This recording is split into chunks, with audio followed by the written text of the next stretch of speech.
ואתה תצווה את בני ישראל, ויקחו אליך שמן זית זך כתית למעון, להעלות ner tamid. That was verse 20 from this week's Torah portion, Parashat Tetzaveh, in Exodus 27. Parashat Tetzaveh, you shall instruct, continues with a list of detailed set of instructions for the building of the decoration of the tabernacle, our ancestors' portable sanctuary during their wandering in the desert. But today I shall demonstrate and speak of the spiritual essence of the last two words, which I tried to say very slowly, the ner tamid, which means eternal light. Placed in almost every Jewish synagogue, usually on top or next to the Holy Ark, the ner tamid always sheds a light in a darkened space.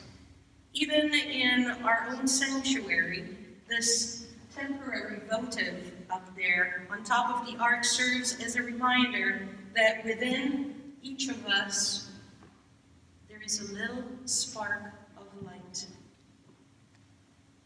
Within every sanctuary, including our own physical body, there is a spark of godliness, and that spark can never be extinguished. A kindled flame is mysterious. Perhaps the reason we light candles on Shabbat and before each of our holidays is to remind us that we are welcoming a sense of something larger than our egos. Perhaps a single flame is a promise for brighter, lighter times if we are in the midst of darkness these days. We each can have our own ideas and interpretations of what eternal light means. And guess what?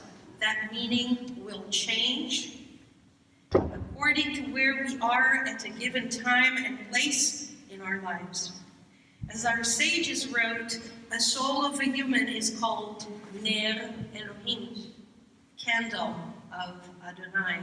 Thus it can never be put out nor die.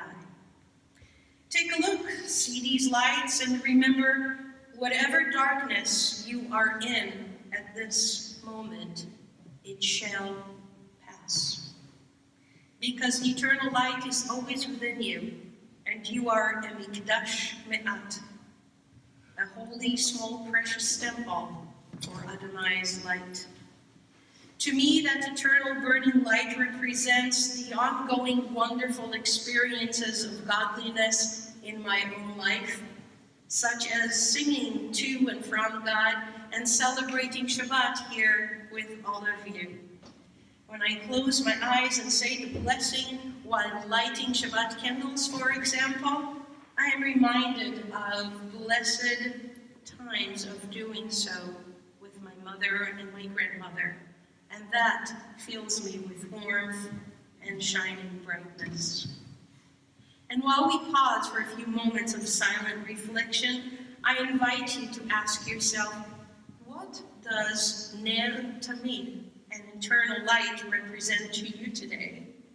At this moment, in our holy sanctuary, as we celebrate together this peaceful light of Shabbat. Shabbat Shalom, Shabbat of light and peace. And we will now pause for silent reflection.